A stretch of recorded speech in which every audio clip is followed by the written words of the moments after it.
Well, this sucks. But it was inevitable. So Telltale Games has decided to shut down its doors. It laid off 250 of its employees yesterday, some with 30 minutes notice, and they haven't been given severance, and their health benefits will be gone within the week. All I can say is this is an unfortunate event, especially for those hardworking employees who probably put in tons of unpaid overtime. But as for the company itself, this was inevitable. Ever since Telltale Games got that huge reception with the Walking Dead game, they thought that instead of kind of just going on to focus on another big side project as well as The Walking Dead, they decided to take every single finger and put it into every single cookie jar. Now, I'm not saying that the stories weren't bad. If anything, they were really ingenious ideas. Tales from Borderlands was a game that I had no want to play. I gave the first chapter a try and I loved it. I actually found this game funnier than the actual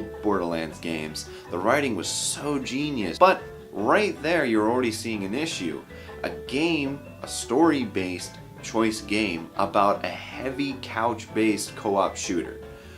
Do you think the two would meld? I know a bunch of people who are huge Borderlands fans who either never played this game or never heard that Telltale made a version of their own for it. The same thing can be said of Minecraft. Why did they make a Minecraft story game? And then there's other ones like Game of Thrones, which was a huge endeavor, the longest game in their entire portfolio.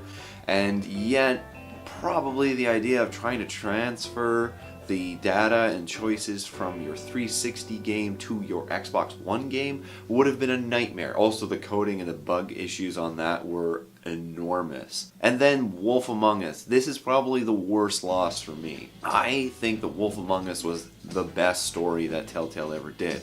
It got me into the comics, it got me into the whole world, and they were actually supposedly working on the second season, and now that's not happening either. This comes literally less than a month after I got to see a lot of the head voice actors from Telltale's Walking Dead games at a panel in PAX. I even got all the cast that were there to sign this panel, this poster that I got from a panel back in 2012. So this loss is huge. I love playing these games, and then I would like watching my girlfriend play them and seeing our different choices. These games were some of the most replayable games for me, just to see how people's choices varied.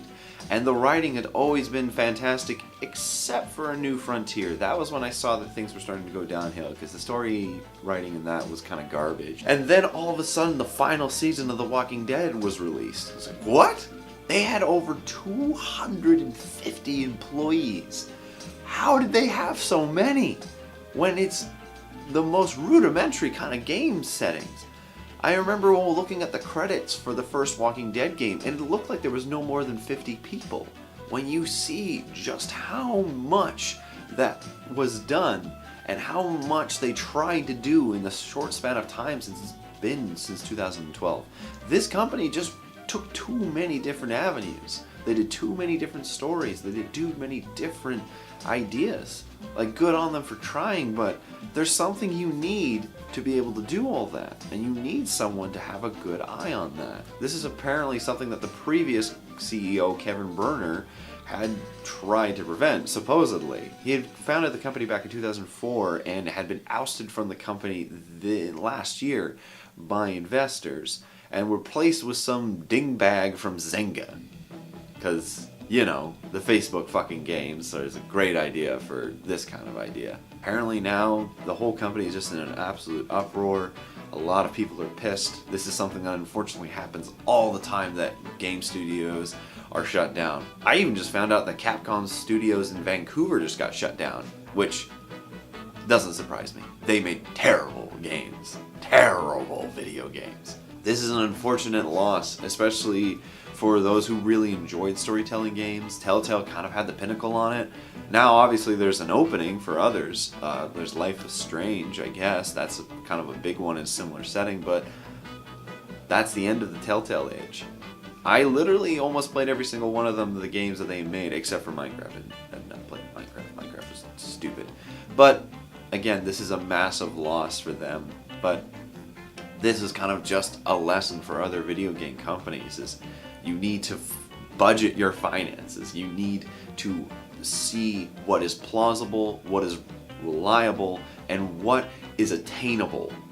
And when one project fails in terms of sales, that's probably what happened. A lot of the games had good reception, but they didn't get the numbers.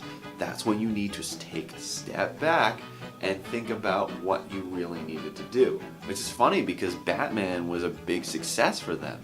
That was the fastest they had ever produced a second season. They produced it faster than they produced The Walking Dead Season 2s. Anyways, I hope that the third season is completed with whoever's left and they had it mostly done, because I bought it.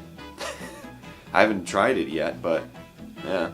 Anyways, guys, bad news again. Just wanted to talk about it. Oh well. Anyways, I'll see you guys next time.